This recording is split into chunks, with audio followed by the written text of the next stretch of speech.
Hola. Hace unos días estuve viendo la nueva temporada del anime de Netflix de Devil May Cry, y pensé, esto es como Devil May Cry 2, pero bien hecho. Y aunque eso no es una tarea difícil y esta temporada no sea precisamente santo de mi devoción, me hizo cuestionarme, ¿por qué DMC2 es un juego tan malo?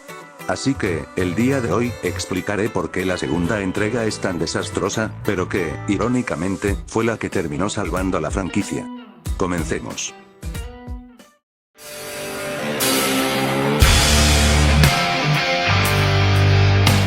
Antes de hablar de DMC2, creo que es necesario dar un poco de contexto.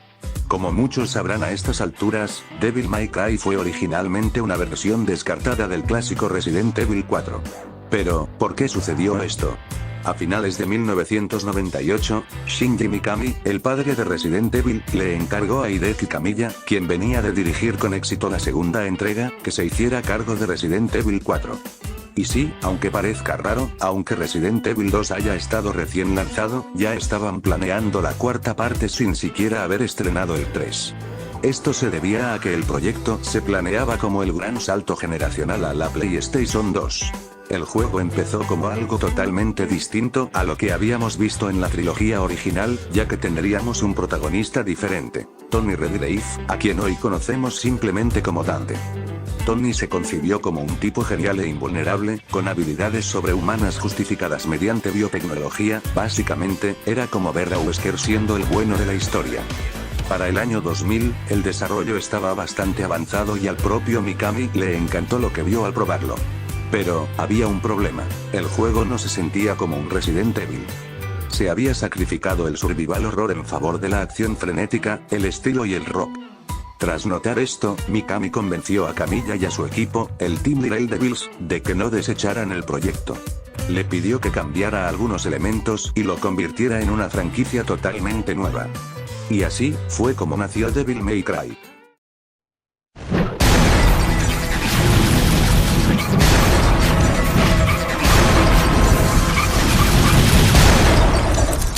Let's rock, baby.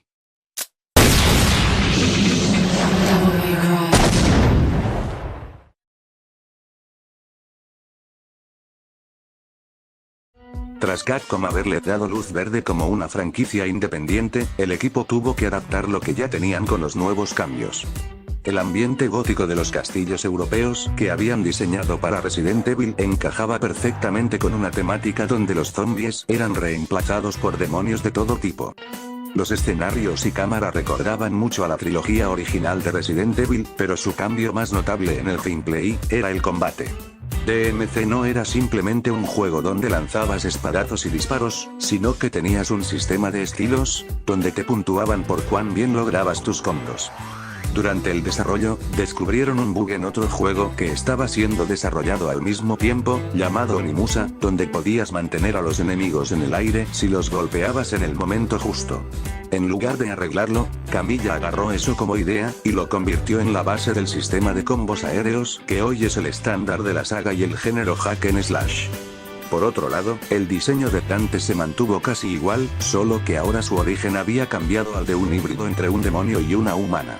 Como curiosidad, Dante está basado en varios personajes icónicos, como Cobra del manga homónimo, Joseph Joestar de JoJo's, Blade de Marvel y, evidentemente, Dante Alighieri, el autor de la Divina Comedia.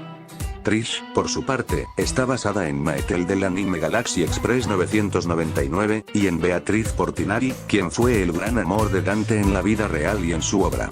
La gran diferencia es que, en el juego, en lugar de ser un interés romántico, Trish fue creada por el rey del inframundo Mundus, como una copia exacta de la madre de Dante.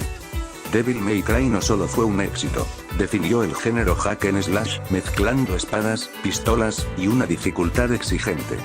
Todo parecía ir estupendo. Hasta que Capcom decidió hacer la secuela.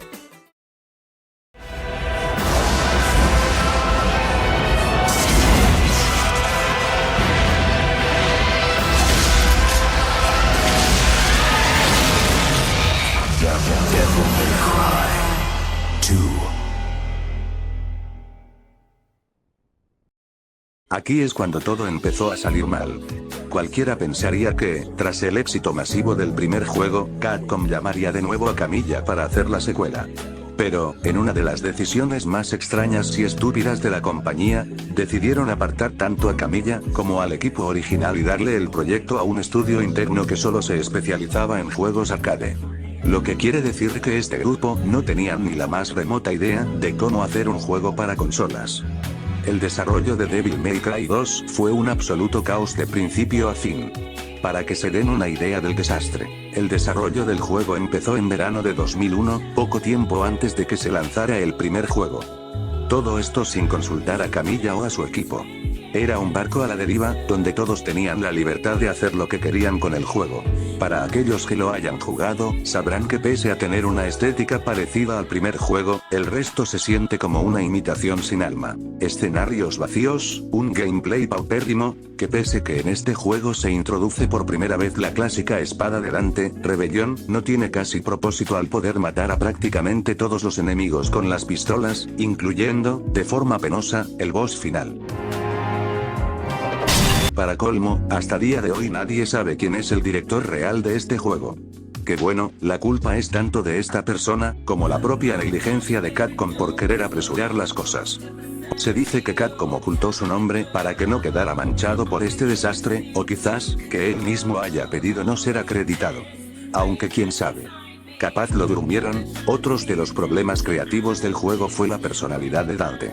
En el primer juego, Dante tenía mucha carisma. Era arrogante, estilizado, y alguien que sabía comportarse seriamente cuando la situación lo requería. Sin embargo, en Devil May Cry 2, nos topamos con un muro sin emociones. Nuestro cazademonios extrovertido se había convertido en un hombre taciturno, de pocas palabras y una seriedad casi deprimente. ¿Pero por qué este cambio tan brusco? La respuesta detrás de esto fue por el productor del juego, Tsuyoshi Tanaka, ya que a este no le gustó demasiado la actitud que tenía Dante en el anterior juego, dándole un tono más occidental, maduro y oscuro. Como todos sabrán, salió mal. Literalmente este es el único momento del juego donde Dante se parece a su encarnación anterior. I was going to be the king of this world. King? Yeah. Here's your crown. Además de Dante, en este juego tendríamos a una coprotagonista. Lucía. Esta nueva compañera es en parte una respuesta a las quejas que hubieron sobre Trish en el primer juego. Ya que pese a que Trish tenía importancia dentro de la historia, aparecía poco y no era un personaje jugable. Así que, a diferencia de Trish, Lucía sí era un personaje jugable y estaba un poco más involucrada dentro de la trama. El problema es que, pese a tener potencial como personaje, no se le da mucho foco y es casi una copia de Trish en su trasfondo. Sin mencionar que tras este juego, no vuelve a aparecer en ningún otro título de la saga, a excepción de la novela del quinto juego, Before the Nightmare. Con 2 campañas a medio terminar, escenarios gigantescos sin alma, y un sistema de combate aburrido, el proyecto colapsó internamente. El director misterioso se apartó del proyecto, y Capcom entró en pánico absoluto al ver que tenían hecho el juego un desastre, y tenían una fecha de estreno inamovible que se dirigía directo al fracaso. Faltando tan solo unos 6 meses para el lanzamiento, la compañía llamó de emergencia a un joven director que no tenía nada que ver con el proyecto. Hideaki Itsuno. Cuando Itsuno llegó al estudio, se topó con una auténtica pesadilla.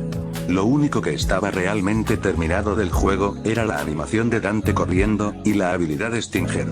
Todo lo demás estaba roto, a medias o simplemente no funcionaba. Itsuno no podía empezar desde cero, tenía que trabajar con los pedazos rotos que habían dejado en el suelo. A pesar de tener las manos atadas y el reloj en contra, Itsuno logró rescatar el juego del abismo inyectando mecánicas clave que sentarían las bases del futuro de la franquicia. En primer lugar, mejoró la movilidad. Itsuno implementó la opción de correr por las paredes y hacer piruetas en el aire, y la habilidad de poder evadir, lo que más tarde en otros títulos se le conocería como el estilo de combate, Trickster. Aunque los escenarios seguían estando vacíos, al menos mover a Dante ya no se sentía tan tosco. Itsuno, junto al escritor Bingo Moriyashi, no pudieron salvar la historia, ni el diseño de los niveles, ni la personalidad deprimente de Dante. No eran magos, y menos con el poco tiempo que tenían. Pero en unos pocos meses de puro sufrimiento y horas extra, lograron transformar un prototipo totalmente injugable en un videojuego funcional que se podía terminar de principio a fin. De hecho, por políticas de Capcom, al ser quien cerró el proyecto, Itsuno fue el único que recibió el crédito del director en los créditos al final del juego. Un castigo injusto por un juego que él no empezó. Devil May Cry 2 llegó a las tiendas en 2003 y, aunque vendió bien por el puro peso del nombre, la crítica y el fandom lo destrozaron. El veredicto era unánime, el juego era una decepción absoluta. Y ahí, expuesto ante todo el mundo, el nombre de Itsuno figuraba como el único responsable de aquel desastre. Cualquiera en su posición se habría quedado callado o habría buscado otro rumbo, pero Itsuno se rehusó a ser recordado como el hombre que sepultó a la saga. Así que, impulsado por su orgullo, Itsuno se presentó ante los altos directivos de la compañía con una propuesta clara: que le permitiesen hacer la tercera entrega. Pero esta vez, con la condición de tener el control absoluto sobre el título, el tiempo necesario y su propio equipo para hacer las cosas bien. A pesar de ser una propuesta arriesgada, Capcom daría luz verde al proyecto que finalmente le devolvería el brillo perdido a la franquicia.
Wanna know the name? Devil May Cry. El resultado de aquella apuesta ya es historia en los videojuegos. Devil May Cry 3 no solo limpió el nombre de Itsuno, sino que redefinió el género del hack and slash para siempre, devolviéndole a Dante el carisma, la arrogancia y la espectacularidad que se había perdido en la anterior entrega. Introduciendo también otros personajes igual de icónicos a día de hoy como Lady Aubergine. Sin mencionar que tiene un excelente soundtrack. Visto a lo visto, Devil May Cry 2 es recordado por la comunidad como la oveja negra de la franquicia. Un título plano, aburrido y víctima de una alarmante falta de dirección que casi destruye el legado de una saga recién iniciada. Sin embargo, el valor de este juego no radica en lo que fue, sino en lo que provocó.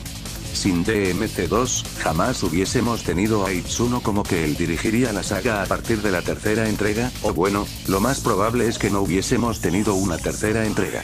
Al final del día, Devil May Cry 2 se mantiene como un recordatorio de que, a veces, se necesita tocar fondo, para poder alcanzar la verdadera gloria. Y con esto dicho, llegamos al final del video, donde vimos como una saga reconocida a día de hoy, tuvo una de las peores secuelas en el mundo de los videojuegos, pero que aún así, logró renacer con una tercera entrega, que es más que excelente. Hasta la próxima.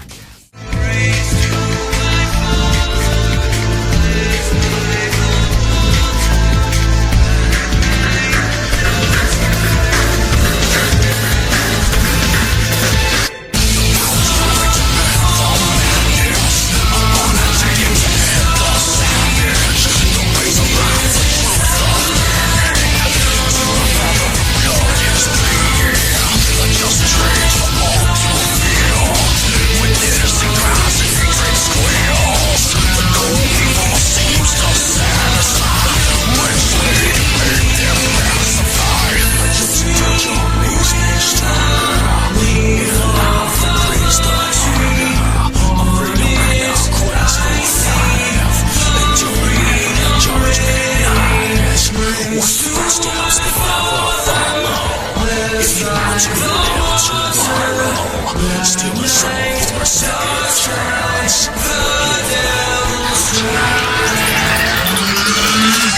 Jackpot.